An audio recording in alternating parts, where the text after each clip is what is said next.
weather looks pretty nice today. It's not freezing cold today, so that's good as well. I think maybe I'll try to get those exterior mountain shots, like from further away. I don't have time to go further north today, unfortunately. I just gotta finish the martial arts first today.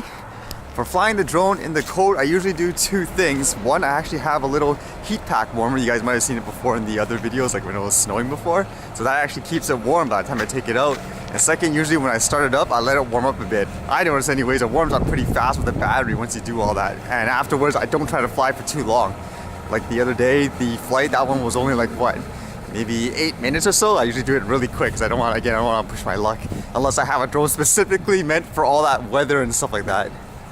Today must be the drone police day too or something like that. I read two different stories. Basically one with something about drones flying around an airport. I believe this one was in New Zealand. And the other one, apparently there was actually a drone that crashed into a crowd of people apparently. I believe it was somewhere in Japan. I'll read about it a bit later, but yeah, just gotta finish the martial art first. It must be one of those days. Oh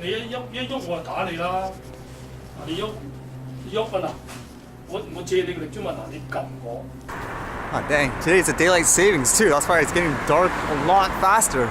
So the first drone related story I read, it said here, drone interfered with Auckland flight. So whatever that was about, it said the incident prompted a warning from police over civil aviation regulations on drones. They said the incident happened about 9 p.m. yesterday. It was followed by a second incident about 40 minutes later involving another drone flying at a height of more than 200 meters. That's kind of weird, isn't it? Like right after the other, maybe it was the same person.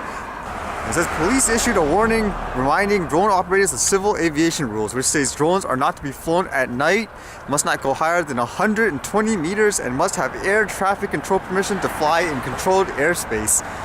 Now the weird thing I thought of reading is it says police have refused to give further information about last night's incidents. Why would you refuse to give information? Don't you want more people to know potentially like who it is so more people can catch them if they're doing something extremely wrong? I find that a little weird personally. Is there like a security reason for that? Now the other drone incident I read actually resulted in people getting hurt apparently. It said here 6 hurt as drone crashes into a crowd in Gifu Park. A 4-kilogram drone hovering over a park during an event in Gifu Prefecture on Saturday suddenly crashed into the crowd, injuring 6 people, including children, police said. The victims, aged between 5 and 48, sustained minor injuries such as scratches on foreheads and shoulders, according to the police. Holy cow, that's a lot of people to injure. If there's 6 of them with scratches? How strong is this drone, man? And according to this, it doesn't sound like it was a recreational drone flyer. It says the drone, about 85 centimeters in diameter and 55 centimeters in height, was scattering sweets from the air at the park in Ogaki during the event showcasing robotic technologies, the police said. The event was organized by local tourism association. Yeah, so according to this, it sounded like the company had permission in many ways to do that, to show it off to the crowd. It says about 600 people, including some 100 children and their families, were gathered at the event site at the time of the incident, according to the organizer. And it says the police are questioning the 37-year-old male, representative of a drone producing company in the prefecture who was flying the drone. According to the organizers, the man said he had acquired the transport minister's permit to operate the drone in the area.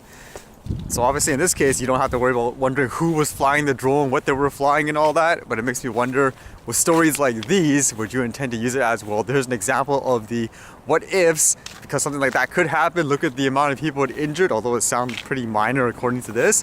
Do you consider this, for example, that's just like a freak accident like in most things in life, or do you consider it as, no, that's an example, the next time someone's gonna die over it, so stop flying over crowds every single time?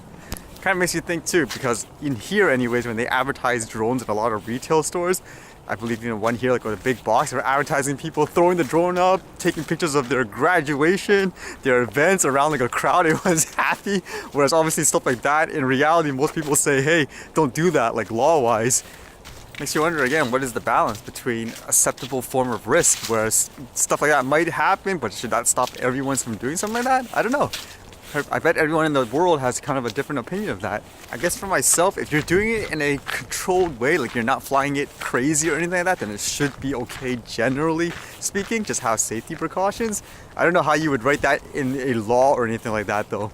But yeah, I don't think it should take away everybody's ability to film crowds if you're doing it in a safe way with something small. Okay, time to try capturing something fast. The light is dying really fast.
I thought it was getting a little too dark, so I was like, okay, I'm gonna land the drone.